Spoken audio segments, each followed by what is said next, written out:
Fed up with the everyday grind? Tired out by the dull routine?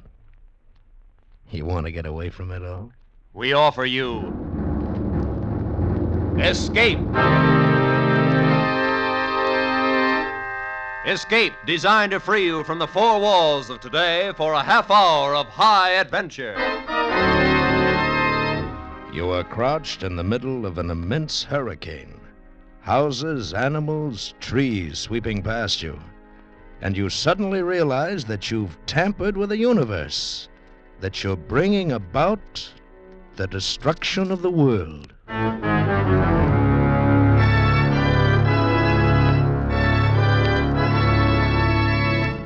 Tonight, we escape to a placid English village and the presence of an equally placid little man who one day shook the world, as H.G. Wells told it in his delightful and famous story, The Man Who Could Work Miracles.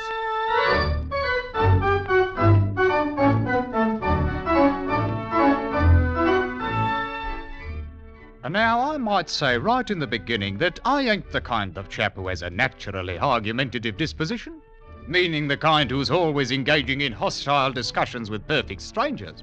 Quite the contrary. I'm a reasonable man who always takes proper thought before he speaks, and one who has due respect for scientific truth. Why, I ain't never opened my mouth to utter a word that wasn't a pure, a undiluted, a fact. That's what you say. Howsoever, when a man of inferior intellect, such as Toddy Beamish has showed himself to be more than once, when a man like that insists upon airing his ridiculous opinions in a public place such as the Long Dragon Bar, then I've got no choice but to confound him with the superior knowledge which I possesses. That may be well and good, perhaps, but it's only what you say.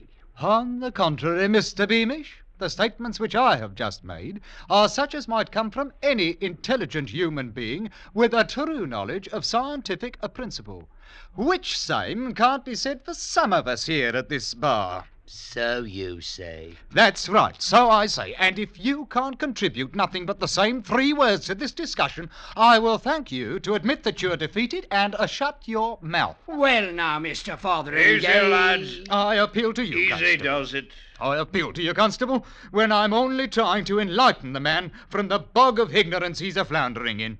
And he keeps coming up with his infernal, so you say. Well, I'm a-wasting my words, that's all. If the pints of stout and ale flowed across this bar the way words do, why, then I'd have been retiring years ago. Quite right, Miss Bridges. I'll have another the same if you don't mind. Let's see, that was a pint of bitter, wasn't it? By all rights, Toddy Beamish, I shouldn't be wasting me time on you. But out of the goodness of my heart, I'll do it anyhow. Suit yourself. There you are. Now, let's take, for example, that pint of ale that you're holding in your hand. It's pretty nigh empty. Well, I paid for the last one. All right. Now, suppose, for instance, if that ale was to turn into wine. I never cared much for wine. Always liked ale better. Now, if that ale there was to turn into wine, then you'd have a miracle. So you say. So anybody says. Perhaps you ain't even aware of the proper definition of what a miracle is, Mr. Beamish. Well, some miracles is one kind, and some is another. Oh, if anybody left so much as tuppence on the bar as a gratuity for my services, that would be a miracle, all right. Be that as it may, Miss Bridges, but a miracle ain't of one kind or another. A true miracle is something contrariwise to the course of nature, done by the power of will.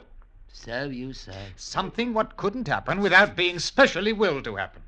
And miracles ain't possible. Easy, lad, easy now. Well, I wouldn't go so far as to say they ain't. It's your ignorance that's talking. Look, you see that lamp sitting there on the end of the bar, burning as bright as you please? I see it right enough. Now, that lamp, in the natural course of nature, couldn't burn like that if it was turned upside down and hanging in the air. You say it couldn't. Mr. Beamish, do you mean to tell me that you... All right. Maybe it couldn't. And if it did, it'd be a miracle. Very well. Now, supposing somebody was to come along, take me for instance, and he pointed his finger at that lamp like this and said, "Turn upside down." Now, if the lamp, if Science preserve us if it aren't doing it. Well, now. Blimey. A burning and a hanging there without no visible means of support. I can't keep it up there much longer. Remarkable. Highly remarkable. And now then, Mr. Fotheringay, stop it. Stop it immediately, and that's my official order. Have a care, Constable. Watch out. There it goes. Oh, now see what you've done, Mr. Fotheringay. My best lamp chimney. Oh, clean no more than an hour ago. Smashed into smithereens. But I didn't try to do it. Oh, for all you knew, you might have caught the whole place afire. Most irregular and illegal besides, like as not. We'll have no more of it. You understand? But I tell you, I didn't Oh, mean you for and your silly conjuring tricks. it. It wasn't a conjuring trick. That's what you say. No doubt you've had a bit too much to drink. All I done was to point my finger at it like that and... Stop it now! Don't you dare! But that's all I'd done. In that case, Mr. Fotheringay, you defeat your own argument right out of your own mouth. And how is that, might I ask? If it weren't caused by some form of trickery, then what happened to that lamp was a miracle. Oh, here now, I ain't holding with no blooming miracles. Hold with them or not, as the case might be, Mr. Fotheringay. But you just stood right there and performed a real, true, honest, genuine miracle. That's what you done.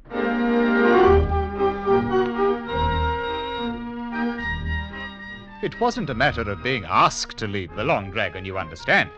I already had my mind set on going anyhow. A place what's full of ignorant superstition ain't the kind of place for a man of rational intellect to be doing his thinking in. And thinking was just what was called for.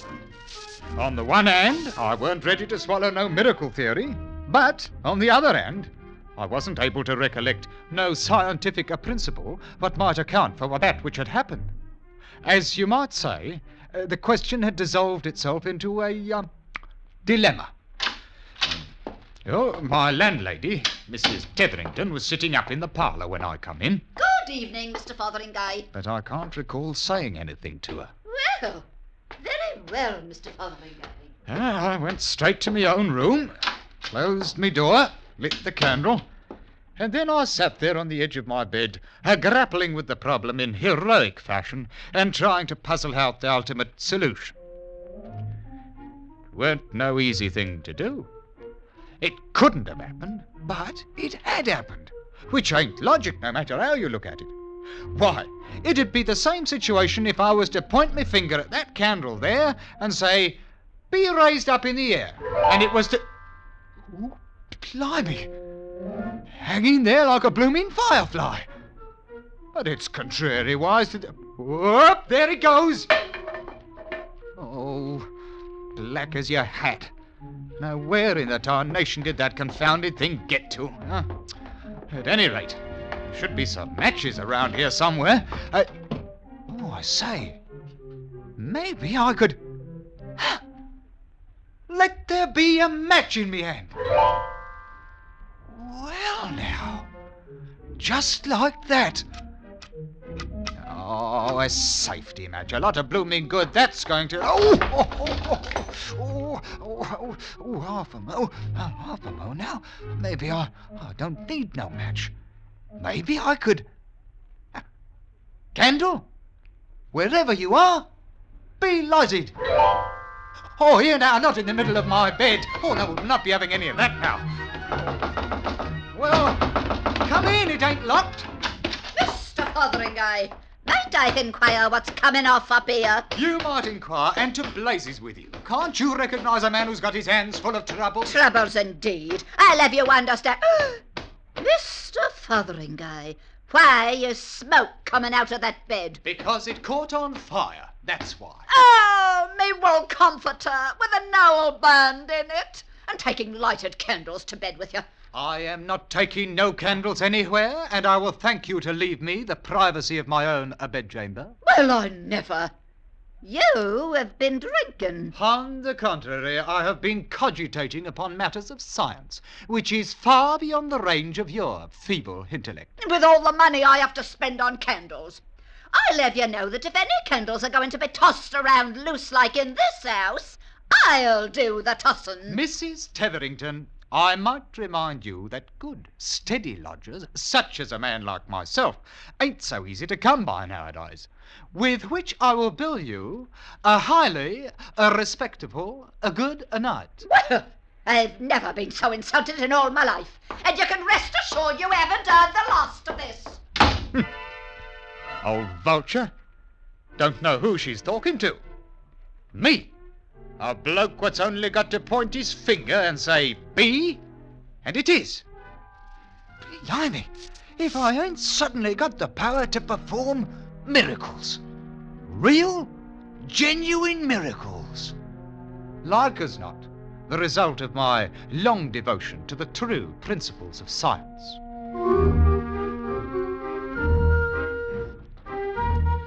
Well, I got through the next day without no trouble, and come evening I went walking down the lane that leads around Millsdale's pond, attempting to put my mental processes into order, as you might say. Mostly I kept trying to cogitate on some honest-to-Betsy miracle I might up and perform. But it ain't such an easy matter for a chap who's unaccustomed to goings-on of that nature. No, what I wanted was the genuine article, you understand. No little shenanigans, but one with which to make people stop and say, blimey now, if that ain't a real downright miracle for you. And all of a sudden, I had it. I just happened to recollect a chap somewhere who stuck his staff into the ground and commanded it to blossom. So, I poked me walking stick into the edge of the turf, I backed off a wee bit and pointed me finger at it. Walking stick, become a blooming bush of flowering posies. Roses, by heaven. I done it! Just like that fella in the opera. Here now, what's going on here? Oh, Constable Winch, confound the man anyhow. Cease and desist whatever it is you're doing in the name of the crowd. Oh, you there, Rosebush, go back now, fast. Have a mind there who it is you're throwing bramble bushes at. Blasted thorns might injure a man severely. Yeah, there. Confounded blundering idiot. I'll see now who's conducting nefarious activities under the cover of darkness. Assaulting an officer engaged in the pursuit of his natural... Well, so it's you, Mr. Fotheringay. The fact being self-evident, Mr. Winch, I will not bother myself to answer. So you'll not bother yourself to answer, eh? Maybe you'll also deny that you just threw a great heavy mass of foliage at me? I do deny it. Then no doubt it just up and flew through the air all by itself. Constable Winch, you have just hit the nail on the head. So that's the way the wind blows. Some more of them blasted hanky-pank conjuring tricks of yours, is that it? On the contrary, it was merely a small miracle. You don't say so. In which case his honour might enjoy hearing you tell about it. So come along with you now. I will do nothing of the kind. Oh, resisting an officer. That'll be another charge against you. Charge, indeed. Mr. Winch, you can take your charges and go to Hades. Whoa, Constable. Oh, Mr. Winch. Oh, blimey, if he ain't gone and disappeared complete like. Oh, I wonder if he... I'm thinking this miracle business ain't all it's talked up to be. Why, a man might find himself in a whole peck of trouble before he learns the knack of the thing. I'm thinking I'd best go and get myself some really professional advice right away.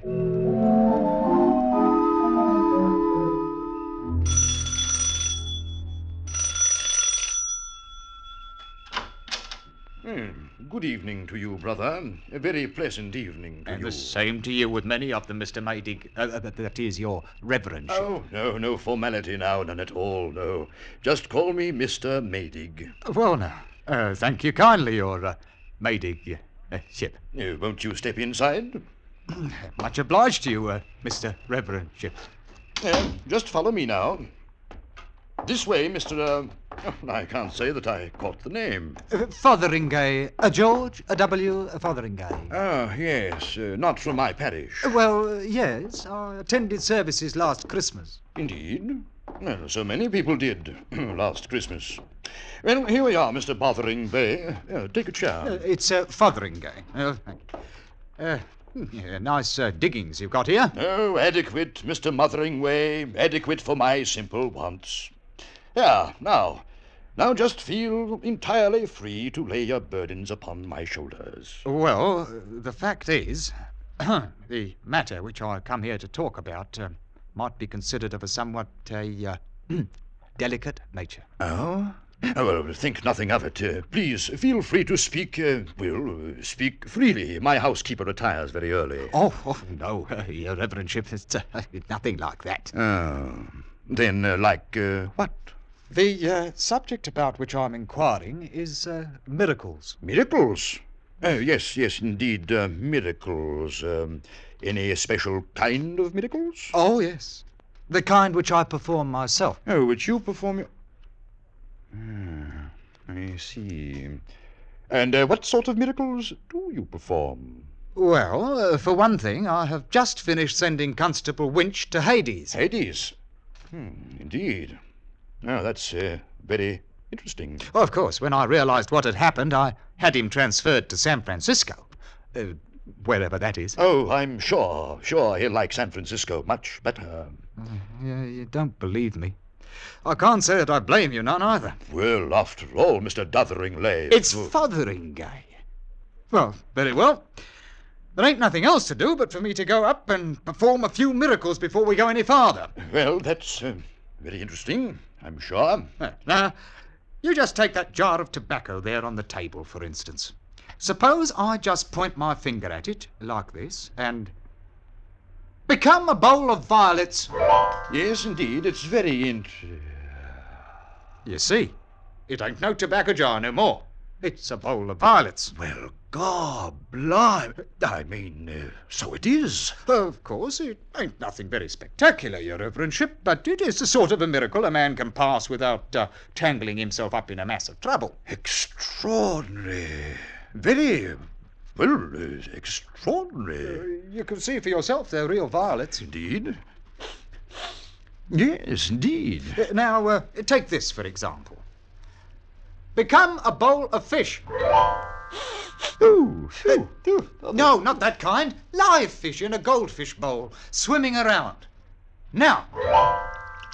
Well, that's better. It's amazing. How did you do it? Just told it to. That's all? That's all. When I tells a thing to do it, it does it. Incredible. It come on me sudden, like you might say. And I'd like to know if it's a real genuine miracle or if it ain't. Well, seeing as our miracles ought to come under Your Reverendship's special province, more or less. Yes, indeed. However, usually in a somewhat more academic fashion. These are more astonishing. As far as I can tell, there ain't no limit to it. Like, for instance, bowl of fish, turn into a pigeon. Why, good heavens, look at the thing. Here now. None of that. Oh, you stay away from Mr. Maydig now. Perhaps I'd better become that jar of tobacco again. Well, Reverend, what do you think about it? Amazing. It's the most extraordinary thing I've ever seen in my life. Ever expected to see. No, I've got to think about it, consider the possibilities. Well, I might come back in the morning. Oh, no. Wouldn't hear of it. I was about to dine when you rang. I wonder if you'd join me. Of course, I'm afraid there's only cold mutton. Oh, well, now, maybe there's something else you might like better. Oh, anything. Frankly, I've grown to hate the sight of... Eh? You don't mean... Why not? Just name it. Pheasant. I haven't tasted pheasant in years. Then now is the time. Let there be a pheasant on the table. No. Not like that. Let it be dead and roasted and ready to eat. Look at it. Oh, it's beautiful.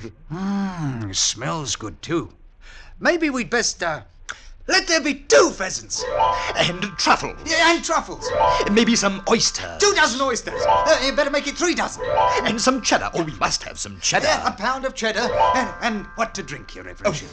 Champagne? Well, I really shouldn't, you know, but, perhaps a small bottle of Moselle? 6 bottles of Moselle, a keg of stout, and a case of champagne.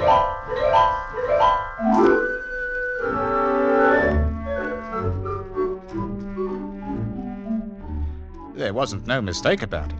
I'd come to the right place for certain.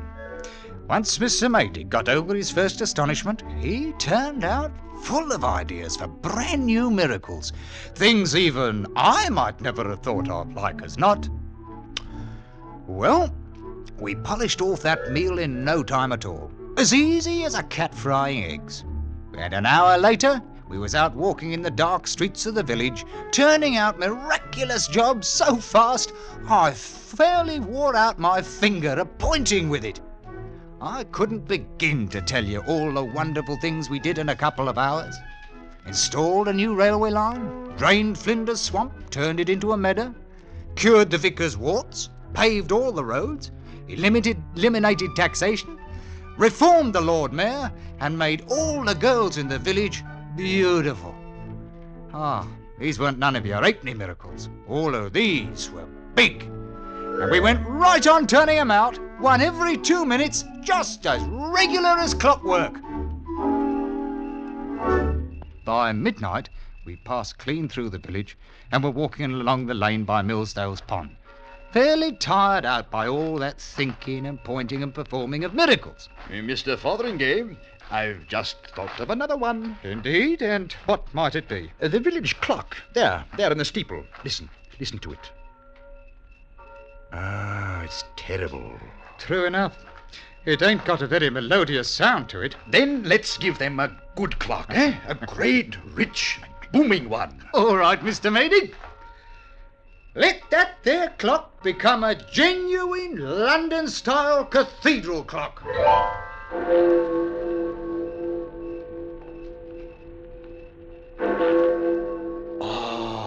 Much better. Much better. Oh, the people of this village are going to have a big surprise when they wake up in the morning after all we've done for them tonight. I might say there's 1 or 2 things we've done that I ain't so sure about. Oh? Like turning every drop of alcoholic beverages into plain water, for instance. Oh, it's nothing to worry about, Mr. Fotheringay. You can always turn out a miraculous pint or 2 for your own purposes, and it will reform all the drunkards in the village. Maybe so. At any rate, we might as well wait and see what comes of it. What do we perform next? I really don't know. Can't think of another single miracle that we haven't already half a moment, Mr. Maydig. I just thought of one of my own I'd best take care of. Let Constable Winch be right back in San Francisco again. He might be catching a boat or a train or something, you understand? I think the best idea is just to keep sending him back there every once in a while. I doubt you have anything to worry about. San Francisco is some distance away, you know. Oh, is it? Oh, I'm glad to hear it. I keep trying to think of one more miracle. A big one. Something worthy of ending the night with. But I just don't... Oh, well now. Huh? I say, there is one, you know. Such as? You see that moon, Mr. Fotheringay? Naturally. Almost full by the looks of it. You remember Joshua? Joshua? Oh, come off it now. It would be a wondrous thing to see.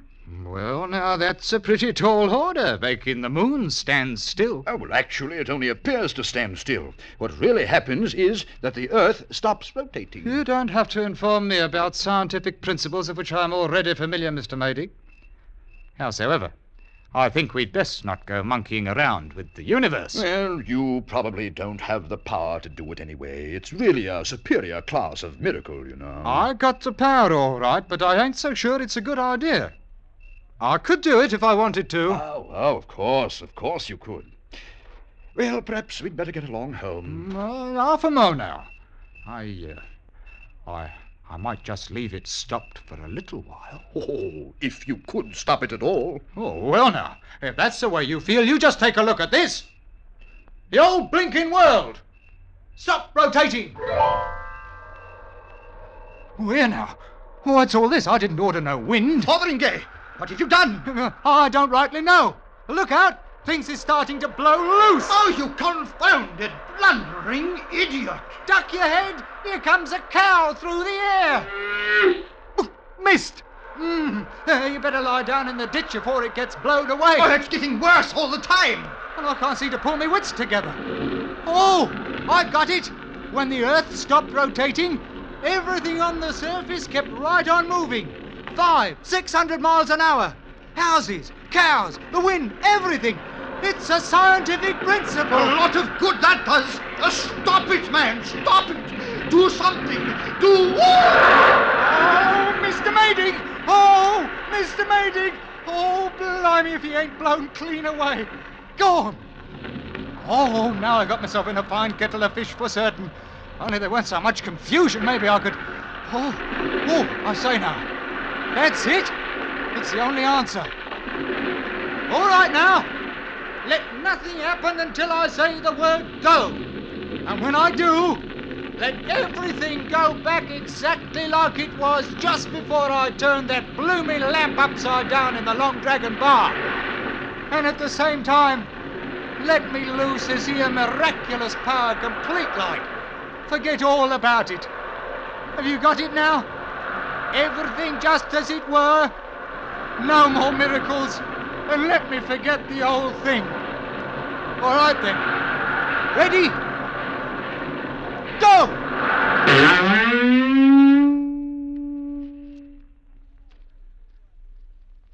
That's only what you say. And the same as anybody might say who's got the least bit of scientific knowledge inside of their thick heads. Ain't I right, Constable Winch? You couldn't rightly say, Mr. Fotheringay. The subject ain't exactly in my province, you know. Another of the same, Miss Bridges. Right you are, Constable. Irregardless, Mr. Beamish, miracles ain't possible. So you say. So I say. Maybe you don't even know what a miracle is. Here we are. Maybe if I was to point my finger at that lamp there on the bar and tell it to turn upside down, I suppose you think it might do it. Well, I wouldn't say it wouldn't. You wouldn't say it wouldn't. Mr. Beamish, you ain't got a brain in your head, and I'm only wasting my time trying to enlighten you, which I ain't going to do any longer. There you are, Miss Bridges. Why, thank you kindly, Mr. Fotheringay. I'll be dropping in again when the place ain't quite so crowded. I bid you all a respectful, a good night. Well, Toddy, I'd say you got the best of the argument tonight. I never saw him Glory be, will you take a look at this? What's up, Miss Bridges? Sixpence. He left me a sixpence. Right here on the bar, big as anything. And so he did. The like of it ain't never happened before. Saints preserve us if it ain't a downright bloomin' miracle. That's what it is. A bloomin' miracle.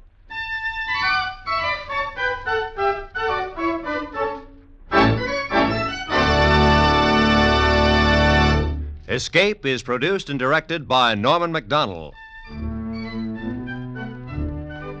Tonight we have brought you The Man Who Could Work Miracles by H.G. Wells, adapted for radio by Les Crutchfield, with editorial supervision by John Dunkel. Featured in tonight's story was Ben Wright as Mr. Fotheringay, with John Daner as Mr. Maydig, Wilms Herbert as Totty Beamish, and Jeff Corey as Constable Winch. Eleanor Audley was Mrs. Tetherington, and Constance Cavendish was Bridges. Special music by Ivan Ditmars.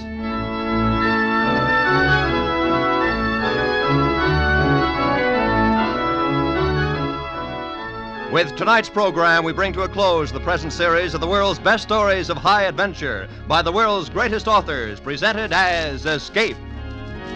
Next week, at this time, Lum and Abner return to the air in a new half-hour program you'll want to hear. Be sure to listen. Roy Rowan speaking for CBS, the Columbia Broadcasting System.